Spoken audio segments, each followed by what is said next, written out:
On se retrouve comme ça pour un tout nouveau numéro de votre émission En route vers les élections. En route vers les élections a bel et bien débuté. Messieurs et dames, bonjour et bienvenue. Vous avez l'habitude ou vous le savez bel et bien que En route vers les élections, c'est une émission qui a pour vocation de traiter pour vous toutes les questions et entrer comme ça au processus électoral. Déjà pour aujourd'hui, ça sera autour du questionnement. À 4 mois des élections à RDC, quelle est la priorité entre la révision de la Constitution, la restauration de la paix dans la partie Est de la RDC, mais aussi l'organisation des élections ici en RDC, comme prévu au mois de décembre et plus particulièrement le 20. Et cette thématique ou ces questionnements, j'aurai comme ça à avoir langue ou parole ou des entretiens avec mon invité de ce jeudi 3 août 2023. Il s'agit bel et bien de Maître Hubert Mpoutou. Il est comme ça avocat, président fédéral de la commission électorale permanente du parti et en sigle c'est CEP Lukunga. UDPS Tshisekedi, c'est vraiment un cadre de l'UDPS. À qui je m'en vais déjà dire bonjour et bienvenue, Maître Hubert. Bonjour, Madame Marlène. Bonjour à Charlène. Charlène, merci, Madame Charlène. Et bonjour à tous les téléspectateurs de votre chaîne de télévision Télé 7. Merci beaucoup, Maître. Et déjà d'entrée des jeux, nous aimerions savoir comment se porte l'UDPS, d'autant plus que vous êtes un cadre de ces partis. Oui, Madame, UDPS se porte bien comme parti présidentiel parce que nul n'ignore que nous sommes là de la famille présidentielle qui ont une famille qui a porté à la tête de notre pays le président de la République Félix-Antoine Tshisekedi Tshilombo. En tant que cadre, le parti se porte bien, mais je ne suis pas la porte autorisé de parler en représentation du parti parce que vous savez que nous avons une autorité, une hiérarchie parce que nous sommes un parti organisé. À la tête, nous avons le secrétaire général Augustin Kabouya qui est aujourd'hui le numéro 1 du parti et qui le représente valablement selon les règles des droits dans notre pays. Donc, en tant que cadre, le parti se porte très bien parce que nous sommes dans le processus déjà électoral, le sujet qui nous invite ici à ces jours. Très bien, Maître Hubert Mpoutou. Déjà, aujourd'hui, la CENI a ouvert ses différents bureaux pour recevoir le liste à la députation provinciale et pour les conseillers municipaux. Une analyse par rapport à ces débuts du dépôt des candidatures. Bon, Madame, l'analyse est telle que le processus a été déjà ouvert. C'est un processus qui a commencé par l'ouverture des dépôts des candidatures des députés nationaux.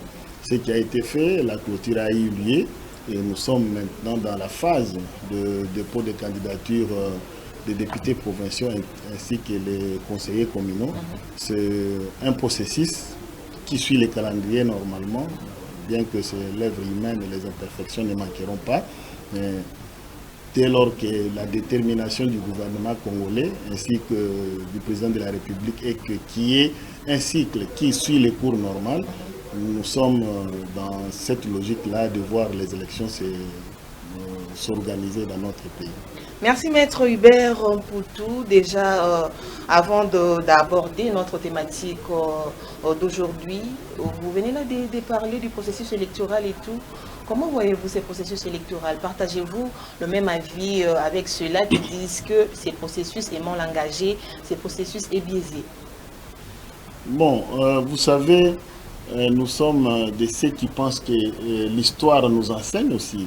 Parce qu'on ne peut pas parler du présent si vous ne regardez pas derrière des choses. Comment nous avons évolué dans le processus électoral présent et comment, en analysant les deux processus qui se sont écoulés en 2006 et en 2018, et vous verrez que ce processus a une détermination parce que vous n'allez pas ignorer que aujourd'hui, le financement est total congolais, donc dans l'organisation de ces processus. Et vous devriez d'ailleurs ça a été aussi le cas pour 2018. Vous félicitez. Non, en 2018, il y a eu des partenaires, rappelez-vous de la machine à voter. C'est l'histoire qui nous enseigne, qui nous donne aussi la préparation de l'avenir en étudiant le présent. Parce que le présent aujourd'hui, le processus a été déjà déclenché. Et étant donné que ce processus est déclenché, il y a eu des étapes qui n'ont pas été suivies selon l'organisation de la fois passée. En 2006 et en 2018, vous verrez qu'avec le présent processus, il y a eu un changement. Il y a eu les avancées qu'il faut féliciter d'ailleurs le président de la CENI qui, au-delà de tous ceux qui ont prêché la fin du monde, si jamais l'élection n'allait pas se tenir, mais en voyant que l'élection est dans son chemin, le train est déjà debout, et ils reviennent, parce que la peur était qu'il n'y ait pas élection, et que le processus étant déjà engagé, ça nous donne déjà une vision vers les élections qui sont proclamées le 20 décembre 2023. Je pense que beaucoup des opposants ne pensaient pas que 2023 viendra, parce qu'on a parlé de ces processus. Ils ne pensaient pas que 2023 viendra. Tout à fait. Et maintenant que nous sommes en 2023, ça fait peur, parce que les gens ne sont pas préparés pour les élections. Et vous verrez qu'avec l'UDPS, derrière le secrétaire général Augustin Kabouya, 2020, 2021, ce sont des années qui ont été mises à profit avec la réorganisation du parti, avec la redynamisation qu'il y a eu dans toutes les provinces du pays. Et c'était parce que le parti savait qu'il y aura élection, mais les autres étaient encore dans la vérité des urnes, les autres étaient dans la recherche des cahiers des charges que vous avez vu les gens présenter, mais l'UDPS s'est préparé vers les élections. Voilà que nous sommes dans l'année 2023, qui, une année pour certains, n'allait pas arriver. Pas d'élection en 2023 sans l'audit du fichier électoral. Comment voyez-vous cette manière d'agir du côté des opposants? Vous savez, d'ailleurs, je vous rappellerai qu'il y a eu d'abord la question de la composition de la CENI qui a coulé beaucoup d'encre. Et vous savez comment les choses se sont évoluées. Mais à ce jour, la CENI ne fait plus débat. Nous avons évolué dans la réclamation, plutôt, au lieu des changements à la CENI. Maintenant, nous arrivons dans ce que les autres appellent Vous avez parlé de, s'il vous plaît, pas de la révision du fichier voilà. Électoral. Donc pas d'élection. S'il n'y a pas révision du fichier électoral, il n'y aura pas également élection, d'après une frange de l'opposition. Le fichier électoral commence par... La révision commence par quoi? C'est par l'enrôlement. Nous avons eu l'enrôlement dans ces pays, parce qu'il y a eu un fichier qui au départ, a été estimé corrompu, qu'il fallait revenir, parce que partant des élections de 2006, de 2011, de 2011 effectivement, et 2018, nous avons déjà eu une base de données qui existait. Mais parce qu'il y a les enfants qui avaient moins de 18 ans, qui ont atteint les 18 ans. Et pendant les 15 années, il y a eu des morts, des décès et tout ça. Il fallait maintenant réviser les fichiers. Voilà pourquoi la CENI avait appelé à l'enrôlement afin de comptabiliser réellement qui sont et où qui seront les électeurs. Ce qui a été fait. Et après cet enrôlement, nous avons vu les gens réclamer à ce qu'il faut qu'il y ait l'audit externe. L'audit externe. Ils se disent que ce que vous venez là de citer, ça a été fait de manière, je dirais, en interne. Mais ils exigent à ce que cela puisse se faire de manière externe. C'est ça un peu la revendication. Vous savez, j'appellerais, c'est les mal congolais. Les mal congolais de faire confiance à autrui qu'à soi-même. Parce que je m'imagine que dans votre maison, vous pensiez que votre femme ou votre mari ne fait pas mieux. Il faut la femme du voisin ou le mari du voisin. Je ne pense pas qu'il le ferait mieux. On n'est plus mieux que chez soi. Le fichier est congolais, l'audit a y lié, même externe d'ailleurs. Je vais vous appeler que ceux qui réclament ont les noms des personnes qui veulent que ce soit ces personnes-là. Malheureusement, la CENI avait lancé l'appel qui était public et les gens qui se sont présentés ont eu à faire l'audit. Et à ce jour, même l'Église catholique... Ils ne sont pas convaincus, Maître Hubert, ils ne sont pas convaincus de cet audit. La majorité, madame, nous sommes dans une démocratie. Il y a la minorité, il y a eu des gens de l'UDPS, des gens proches du pouvoir, et c'est la raison pour laquelle ils sont en train de boycotter cet audit. Ici, nous avons besoin de compétences. On n'a pas besoin de savoir qui appartient à qui. La couleur politique, là, ça n'a rien à voir. La couleur politique au niveau de la CENI. La CENI recherche des techniques. Alors, si vous avez une technicité qui est approuvée au niveau international, au niveau national, je ne pense pas que le fait que vous ayez appartenu à tel parti ou à telle organisation et que cela vous empêchera en tant que Congolais de faire bien votre travail. Maître Hubert Poutou, ça va coûter quoi à la CENI s'il faisait appel à ces, je dirais, à ces personnes externes de venir auditer? Ça va perdre, la CENI va perdre quoi concrètement s'il faisait tout simplement appel à ces personnes pour remettre les choses au clair? La CENI fonctionne avec un calendrier bien établi, madame. Ceux qui réclament certaines choses savent bien que si on revenait à une telle opération, ça va tout entacher les calendriers de la CENI. Ce qui arriverait à un glissement. Alors, le besoin ici n'est pas de voir la CENI faire l'audit, mais plutôt de perturber le calendrier électoral qui permettra à ce qu'il y ait dialogue. Parce que le besoin est de ces gens qui pensent que la population, parce que vous avez vu, je ne vais pas entrer dans les détails personnalisés du débat, vous avez vu qu'au niveau de l'opinion publique, il y a des gens qui ne sont plus vendables, dont l'opinion a déjà vomi. Alors, à ce moment-là, ils ne pensent pas qu'avec l'élection, ils peuvent revenir aux affaires. Alors, ils souhaitent avoir un dialogue. Alors, pour obtenir le dialogue, il faut bloquer le calendrier électoral. Pour l'obtenir, il faut réclamer une opération qui, dans les calendriers, nous sommes déjà passés très loin. Et qu'en revenant sur cette opération, ça va perturber tout un calendrier des élections et qui ferait qu'au moment opportun, on va être devant un fait accompli de non-organisation des élections et que ceux qui ont droit au chapitre vont se mettre devant une table pour réclamer un poste ministériel. Et nous disons que ça c'est du passé. Avec le régime actuel, c'est l'élection selon l'organisation prévue par la constitution de notre pays. Très bien, Maître Hubert Poutou. Nous entrons maintenant dans le vif du sujet des séjours. À 4 mois des élections, quelle est la priorité entre la révision de la constitution, la restauration de la paix dans la partie est du pays et l'organisation des élections? La priorité. Madame, vous savez, ce qu'on appelle priorité, c'est les besoins ressentis par la population. C'est les besoins qui répondraient effectivement à ce qui pourrait résoudre un problème déterminé au sein de la population. Mais au-delà des priorités, il y a aussi ce qu'on appelle le fait. Le fait veut que la Constitution a prévu qu'à chaque 5 ans, il faut qu'il y ait l'organisation des élections. Ça, c'est la loi.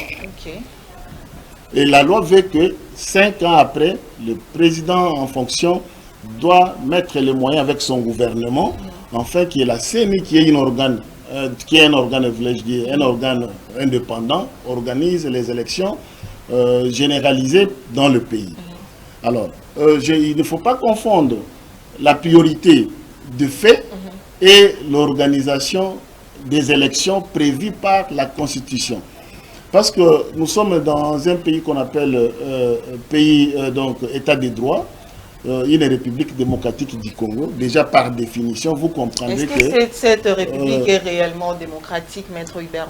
Vous avez la parole. Ce que vous faites, c'est une démocratie, madame, parce que la démocratie aussi, c'est la presse qui s'exprime autant qu'elle veut, aussi de manière indépendante et libre, avec des sujets sensibles comme les sujets électoraux dans d'autres pays où il y a la dictature. Vous ne pouvez pas vous permettre aujourd'hui d'évoquer cette question, parce que c'est réservé à des personnes qui ont des mots. Déjà les mots du gouvernement, les mots du régime auxquels on ne peut pas transcender. Mais ici, par la démocratie, on fait appel également à la liberté d'expression. Effectivement, c'est que nous sommes en train de dire que vous m'appelez en direct sans me dire quels étaient les sujets. Mais du coup, on aborde les sujets électoraux. C'est parce que nous pensons que derrière cette mission, il n'y a pas une chicotte qui va nous suivre. Sinon, j'aurais décliné votre appel, le fait de savoir que nous parlerons de l'élection. Vous savez, madame, entre la sécurité du pays en général, et particulièrement la sécurité de l'Est, l'organisation de l'élection, je pense que le gouvernement SAMA a la carte sur la table. L'organisation de l'élection entre dans la prévision constitutionnelle. Donc on ne peut pas, de par la volonté d'un individu ou d'un groupe d'individus, estimer que cette année il n'y aura pas élection, parce que la Constitution le prévoit. Ce qui serait la violation de la loi, des lois, parce que nous appelons la Constitution ici. Mais la priorité en tant que sécurité, cela entre aussi dans le quinquennat du président de la République, parce que vous avez suivi plusieurs fois les efforts fournis par le gouvernement. Vous avez vu les défilés militaires qui montraient directement la montée en puissance de notre armée. Alors, il faut dissocier entre la priorité et la prévision constitutionnelle, parce que la priorité, c'est selon le plan gouvernemental. Quelles sont les priorités pour les gouvernements, pour les régimes? Mais ici, l'organisation de l'élection ne dépendra pas de la priorité du gouvernement, mais plutôt du respect de la Constitution. Partant du respect de la Constitution également, la Constitution prévoit à ce que pour qu'il y ait élection, il doit y avoir la paix dans toute l'étendue du pays. Mais lorsque Bunagana est occupé, lorsque Rutshuru Masisi est occupé, est-ce qu'il y a lieu d'organiser les élections toujours, ou il y a lieu de revoir la Constitution parce que cela n'est pas prévu dans la Constitution congolaise? Madame Marlène, hein? Charlène, Madame Charlène, je m'excuse, je vais m'habituer au nom.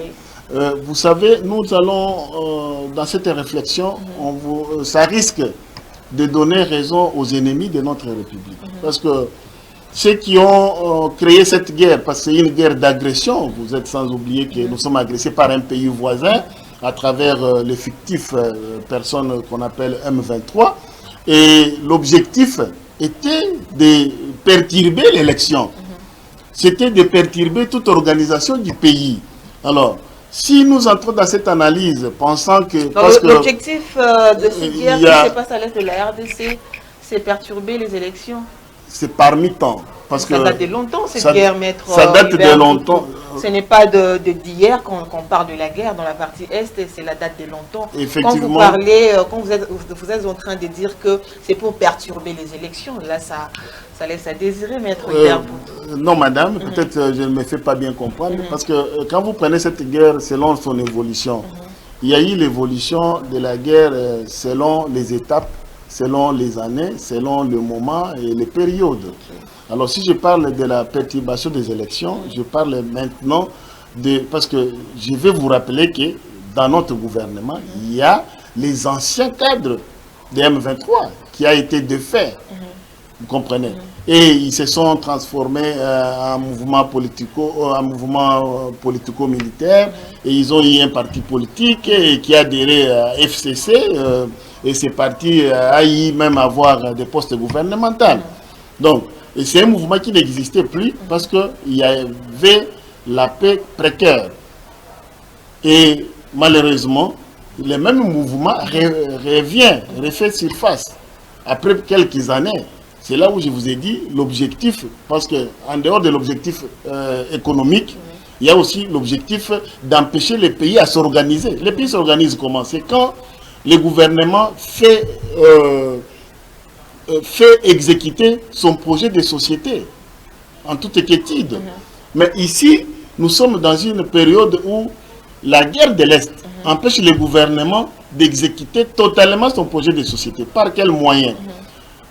Les prévisions budgétaires qui étaient prévues pour telle ou telle exécution, par exemple, dans l'état de la paix, ça serait la construction des routes. Mais ces moyens seront déversés directement pour l'achat de matériel militaire. C'est là nous disons, d'un côté, ça empêche l'organisation du gouvernement, et de l'autre côté, ça bénéficie économiquement à ceux qui tirent les ficelles. Et aussi en empêchant, parce que vous savez que s'il n'y a pas élection, les mêmes personnes qui soutiennent la même organisation reviendront devant nous pour dire voici élection, il n'y a pas eu lieu, qu'est-ce que nous faisons pour la transition? Et c'est demander les postes ministériels, les postes dans les entreprises publiques. C'est là nous disons que la guerre de l'Est a plusieurs objectifs qui s'englobent justement dans l'empêchement d'avancement de notre pays dans le développement. Okay. Et vous avez dit la guerre de l'Est a plusieurs objectifs. Vous avez cité perturbation des élections. Pourquoi d'autres on peut retenir comme objectif de la guerre de l'Est? Perturbation des élections. Et il y a empêchement d'exécution du projet de société du gouvernement. Et évidemment, il y a les pillages de notre économie, ce qui empêche, ce que la République allait bénéficier. Donc ça profite à ceux qui tirent les ficelles et aussi aux exécutants de la guerre. Et nous pensons qu'à ce niveau, nous n'allons pas entrer dans les jets de l'ennemi, voulant à ce qu'il n'y ait pas élection et que le gouvernement ne s'organise pas, ainsi que parce que beaucoup de gens, vous voyez, ils sont en train de, dans les réseaux sociaux, de réclamer. Chaque fois qu'il y a une organisation à Kinshasa, les gens estiment qu'on ne peut pas s'organiser ainsi parce qu'il y a guerre à l'Est. Donc, vous savez que l'ennemi a joué avec le mental de certains Congolais qui estiment que parce qu'il y a guerre... Non, ils n'ont pas tort du tout. Comment ça, je dirais, sur une même avenue, il y a ceux-là qui fêtent, il y a ceux-là également qui sont en train de pleurer. Comment expliquez-vous cette réalité? Bon, je ne sais pas qu'est-ce que vous appelez ceux qui fêtent. Parce que je vais vous assurer lorsque nous organisons des manifestations ici, des manifestations festives, je précise, au moment où il y a des tueries, il y a des atrocités à l'est de la RDC, il y a des compatriotes congolais qui meurent jour et nuit. Mais ici, à Kinshasa, il y a des manifestations festives. Est-ce qu'il y a vraiment cohérence et cohésion? Je vous amène dans un exemple familial. Dans un couple, le père qui donne tout à la famille, qui meurt le même jour, on a des petits-enfants, des bébés, on a des enfants à l'âge scolaire. Le même jour, le corps est amené à la morgue, n'est-ce pas? Est-ce qu'on va allaiter l'enfant ou on ne va pas l'allaiter? Le bébé? Est-ce que les enfants à l'âge scolaire vont-ils manger ou ils ne vont pas manger? Parce qu'on a un décès du papa de la maison. Je pense que vous avez la réponse. Qu'au même moment qu'il y a deuil, c'est qu'il faut que la vie reste de façon à contenir ceux qui sont en vie également. Parce que vous n'allez pas souhaiter qu'au même moment qu'il y a deuil, et que toute la famille soit alors qui va défendre. Parce qu'il faut qu'il y ait quelqu'un qui prend la relève, en fait de chercher quels sont les voies et moyens pour permettre à ce que notre père soit enterré avec dignité. Voilà pourquoi je vais vous appeler à une réflexion très simple que la guerre de l'Est, au moment où il y a deuil, et ce que vous appelez festivité, malheureusement, c'est l'occasion qui permet à ce que la voix du Congolais se fasse sentir.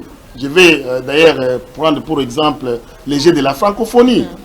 Vous avez entendu tous les stades des martyrs, une minute de silence.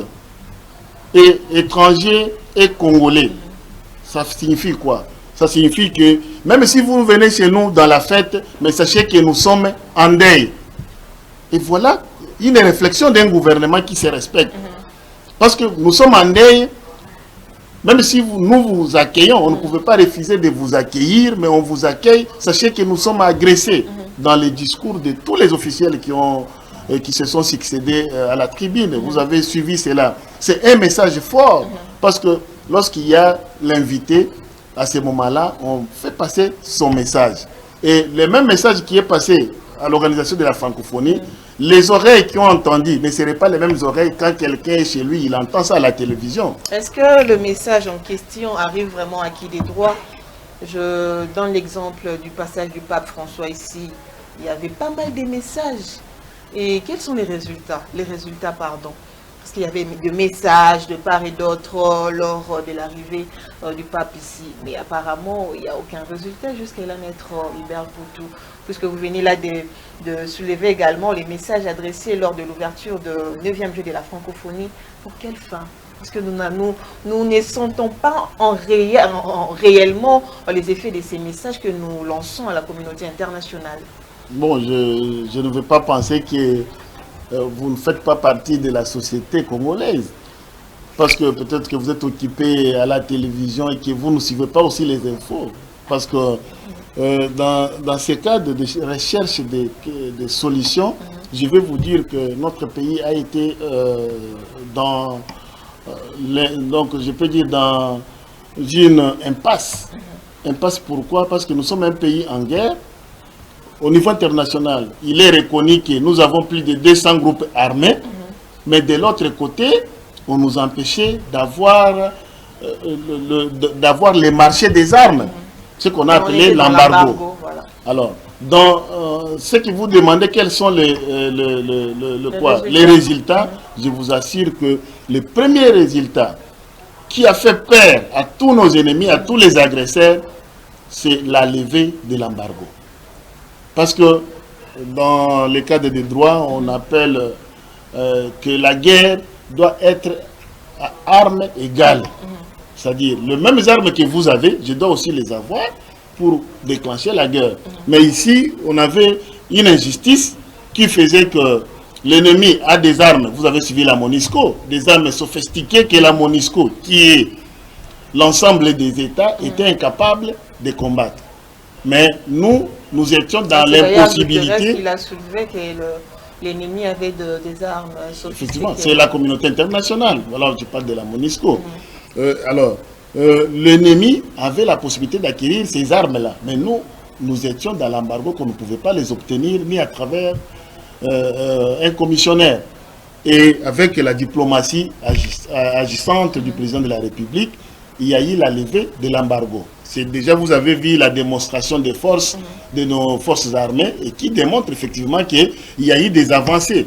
Déjà, à ce point, un pays en guerre, l'embargo est levé. Ça signifie que vous êtes autorisé d'acquérir les mêmes armes ou alors le plus.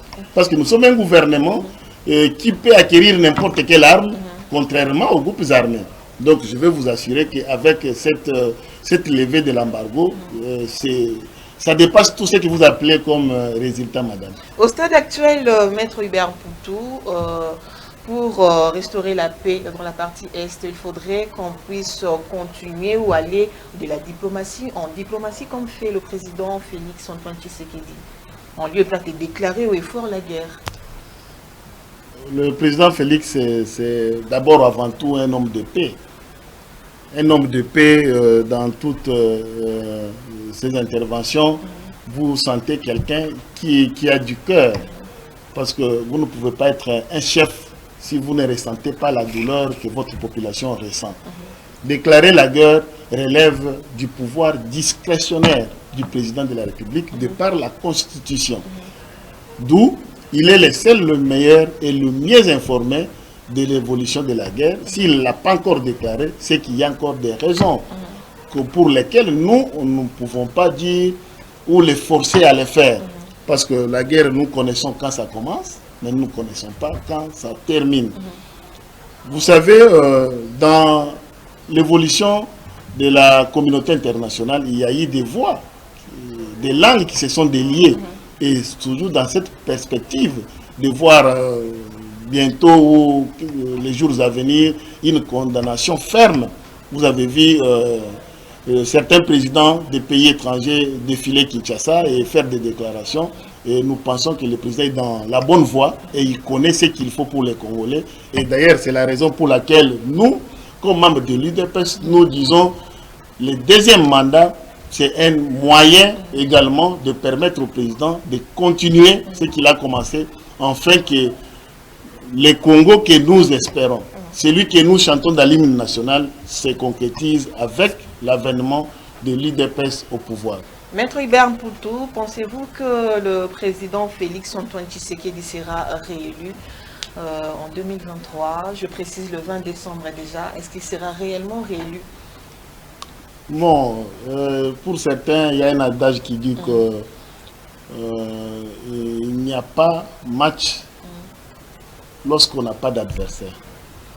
Dans les cas d'espèce, le président de la République, dans l'exécution de son mandat, de son projet de société, quels que soient tous ceux qui se sont passés comme événements, des catastrophes naturelles ainsi que de pandémies à Covid-19, mais aujourd'hui la population est en train de comprendre qu'il a fallu Félix Tshisekedi Tshilombo à la tête du pays depuis longtemps et le pays ne serait pas ce qu'il est aujourd'hui. Alors, est-ce qu'il y a possibilité d'un deuxième mandat? C'est une question parce que je suis sûr que vous êtes électrice et votre voix déjà fait partie des voix du président de la République et je vous assure effectivement qu'il aura le deuxième mandat, pas seulement parce qu'il n'y a pas d'adversaire politique. Comment ça, il n'y a pas d'adversaire politique? Mais également parce que où sont passés le Matata, les Fayoulou et les Sessanga pour ne citer que cela.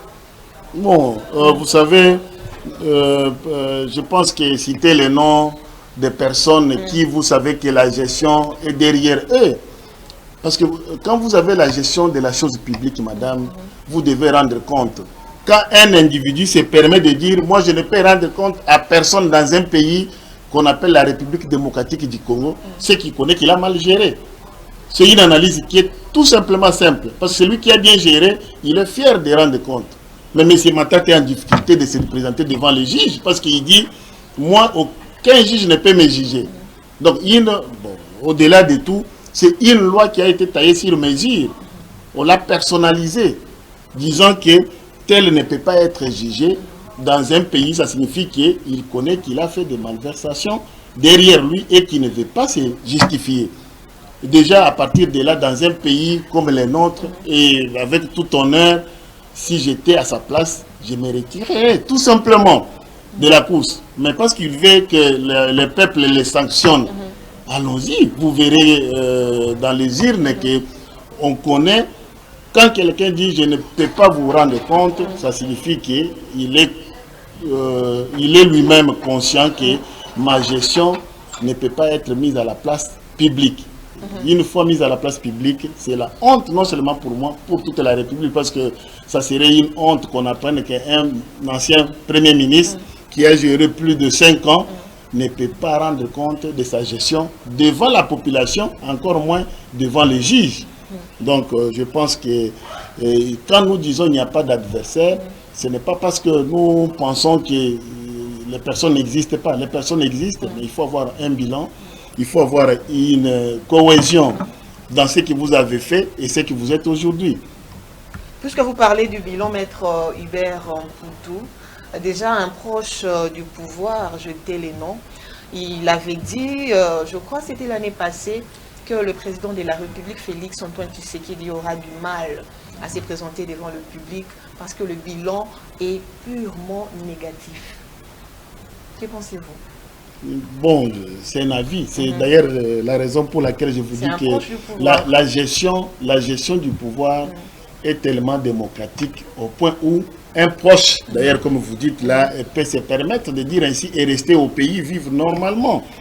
Parce que dans les temps passés, il ne le serait pas, ou alors dans d'autres pays que nous n'allons pas citer pour des raisons diplomatiques, il ne serait pas en vie. Mais si quelqu'un se permet, déjà c'est un point d'actifs pour les régimes. Mais il n'a pas parce dit, que si nous parlons... il n'a pas tort du tout, Maître Hubert. Il n'a pas tort. Quel est le bilan que vous allez présenter au peuple congolais lors de vos campagnes électorales? Est-ce que vous me suivez, madame? Je vous suis. Le bilan d'un gouvernement est à la fois sur le plan démocratique, sur le plan politique, sur le plan économique, sur le plan social. Okay. Alors, celui qui vous a dit ou qui a déclaré cela, sur le plan démocratie, il nous donne d'actifs. Donc je peux dire que le bilan est très largement positif sur le plan démocratie. Parce sur le plan démocratie, le bilan est largement positif parce qu'il s'est permis... Kaboun qui se trouve actuellement dans la prison centrale de Makala, le bilan sur le plan démocratie est...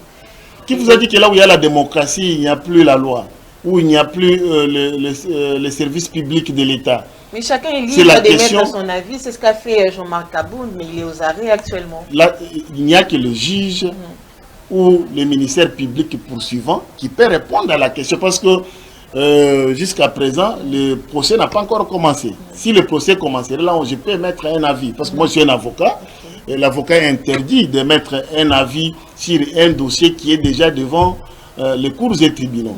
À ce moment, je ne suis ni avocat de Kaboun, encore moins ni l'avocat de la République pour savoir réellement le fait qui sont mis à sa charge, afin que j'en fasse une analyse.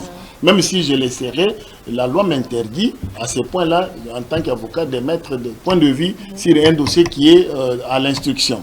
Mais partant de faits sociaux, c'est là où je suis en train de dire que si quelqu'un déclare ainsi, il n'est pas inquiété d'une manière amère, démiable, comme nous l'avons vu dans les années passées. Ça signifie qu'il y a la démocratie. On peut mettre son point de vue, mais comme je prends parole devant vous ici, si mes mots vexeraient quelqu'un de manière à créer une infraction, je serai interpellé.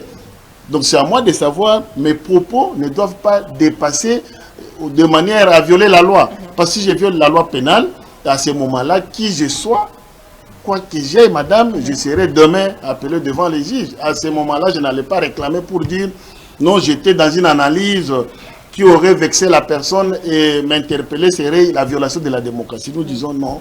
Sur ce point, le bilan est positif. Quand vous allez sur le plan politique, combien de partis fonctionnent? De quelle manière? De tous les droits comme UDPS, qui est parti présidentiel, et le plan politique, le bilan est positif. Quand vous allez sur le plan social, parce que c'est de là qu'il s'agit.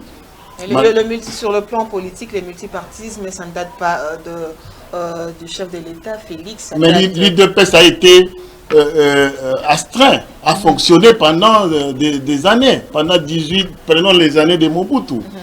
L'UDPS a été dans la clandestinité. Prenez les années de Kabila. L'UDPS, on a arrêté l'héros national, on l'a renvoyé au village.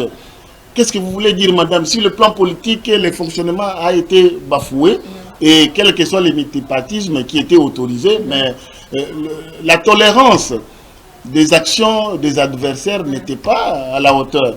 Et vous avez vu UDPS, comment on a brûlé les membres de l'UDPS à la permanence. Je cite également, puisque vous avez parlé des actions des adversaires, la marche de l'opposition qui a été reprise, je dirais, il y a eu répression de la marche des opposants, organisée le 20, je crois, c'était le 20 mars, je crois, le 20 avril ou comme ça. En fait, il y a une répression de cette marche. Meeting également ici sur le boulevard, il y a également répression. Et lorsque vous êtes en train d'énumérer toutes ces choses-là, ça rend perplexe apparemment. Bon, dans le sens où vous voulez ramener la violation de la loi par rapport à l'exercice de ces droits civiques. Parce que quand quelqu'un viole la loi, parce que pour organiser une manifestation, il faut informer. Quand vous n'informez pas, on vous en empêche, madame.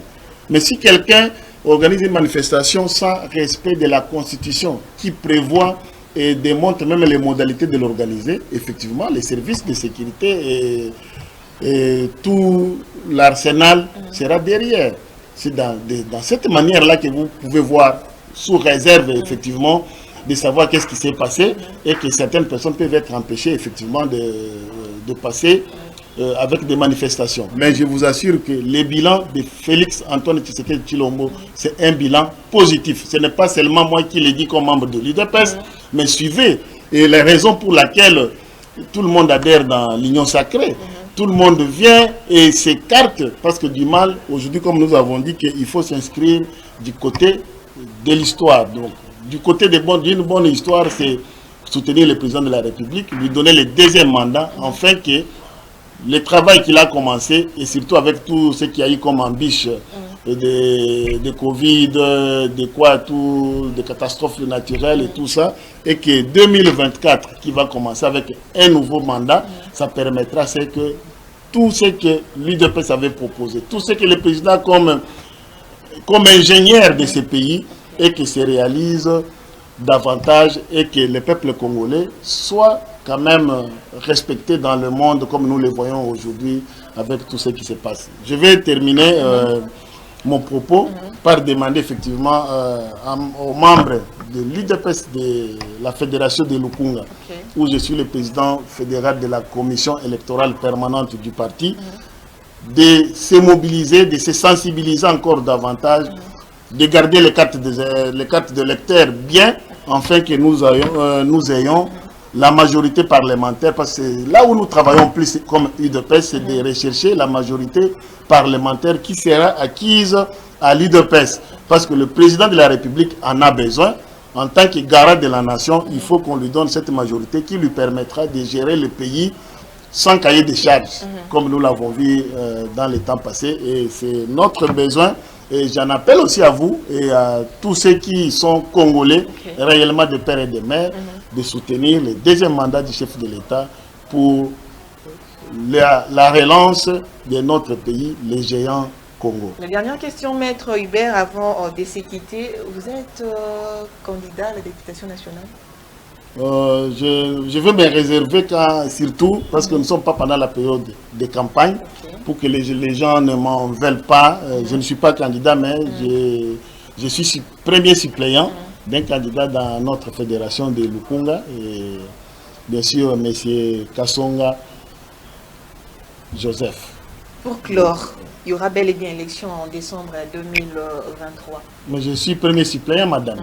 Les listes, si vous m'aurez autorisé d'avoir mon téléphone, j'allais vous montrer que la CENI est en train de publier déjà les listes provisoires. On a lancé déjà la réception des candidatures des députés provinciaux.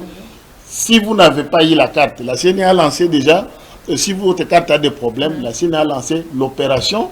L'opération a débuté, depuis hier. Oui. Donc, rendez-vous dans votre antenne pour rechercher la carte perdue ou la carte qui n'est plus lisible. Afin de se préparer, c'est pour vous dire qu'il y aura bel et bien élection. Et Félix Tshisekedi Tshilombo, qui est le président de la République aujourd'hui, sera réélu pour le deuxième mandat en 2023 et que 2021, il va prêter serment devant le peuple congolais. Et 2024, je disais. 2024, il va prêter serment devant le peuple congolais pour débuter le deuxième mandat. Et nous serons à ses côtés pour l'accompagner, afin que les géants, celui le Congo ici, pour lesquels il est en train de travailler, puissent se relancer dans la scène nationale et la scène internationale. Très bien, Maître Hubert Poutou, c'est par ici que nous mettons comme ça un terme à cette émission, en route vers les élections. C'était un plaisir de vous